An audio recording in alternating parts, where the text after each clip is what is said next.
Hello everyone, welcome to the Garden Gym. Now rhythm's really important when you're fighting, and it's really important to know how to break that rhythm as well. If someone's constantly bouncing in and out at a rhythmic rate, then you can time them out. You can score on them because you can find where their rhythm is. So if they're pumping in and pumping out like this all the time in a rhythmic way, when they get to here, into this position, it's a good time to attack, because they're generally stuck between going forward and coming back. So as they get to there, if you attack, it puts them off position. They're not ready to come forward, they're not ready to go back. So you can score on someone without being lightning fast if you can out-time their rhythm, if they've got a regular rhythm to what they do. Even when you're throwing kicks and punches. 3, 4, 5, 6, 7, 8, 9. Once you figure out the rhythm he's punching in, you can just move your hands to that rhythm and you can block what he's doing. So it's important to break the rhythm. So what we need to do is, as we're moving with something, we need to change the actual rhythm that we're doing. And we need to put in some short stops in what we're doing.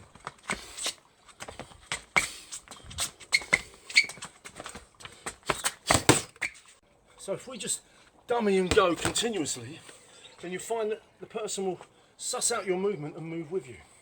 What you sometimes need is a stop on your dummy, a dead stop, and then go. And what that does is your dummy will put a stimulus towards your opponent. Your opponent will react to that stimulus, generally by tensing in some way, or moving in some way, or getting a hand up, or whatever, but they will tense up. You go forward, then you stop.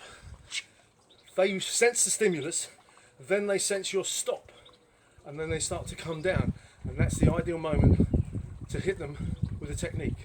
So you move forward and tense them up. As they're slowing down, as they're coming down off the tension, you'll go back again. So you hit them in between that timing. So you move from here, stop, go, yeah. So you move sharp, stop, and then fast, yeah. So stop, go, yeah. And you can use any techniques you want. So you could dummy to the head here, go. Could be a kick, could be a punch. Doesn't matter, yeah. So we can put up and go.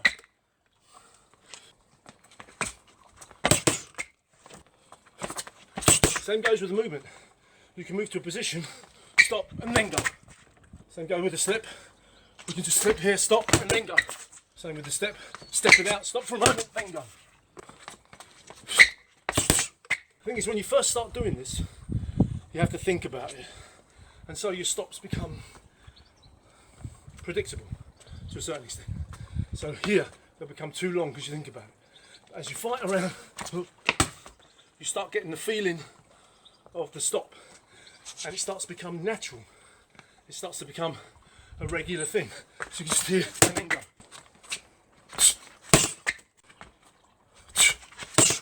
Once it becomes like a reaction, then your body's moving and stopping all the time, and you're just watching the opponent, looking for the moment to score the point. Yeah, dummying, pulling, changing, scoring the point. You're becoming unpredictable, and if you couple that with pulling the opponent, pressing the opponent, moving left and right, then it's very difficult for them to out-time you, but it's easier for you to put them into a position where you can hit them. Stop. Yeah. Sometimes do a double dummy, pull out, stretch the distance, push it in, move it, go. So when you see great fighters moving around, not throwing anything, shifting for position all the time, they're trying to find that point where the opponent is not ready, or they're trying to feel that point where the opponent's not ready.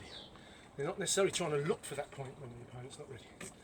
They're trying to get into a position where it feels good to them to go, and it's an instinct that you have to develop through practicing.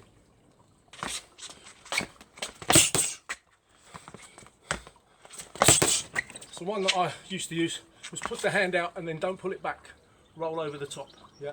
So from here, watch your distance. When you're dummying into that space there, remember you're dummying into number 2, which is the danger area, so you've got to watch. You don't want to get too close with it, but you need to be convincing enough. So you dummy to here, stop for a moment, roll it over the top and score. And what happens is, you don't pull the arm back. You go from there, you keep going into the target.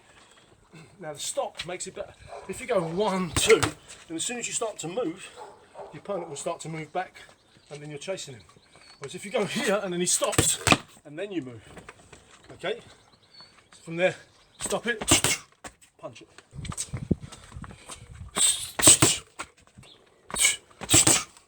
Good session today. Thanks for joining me. Goodbye from the garden gym.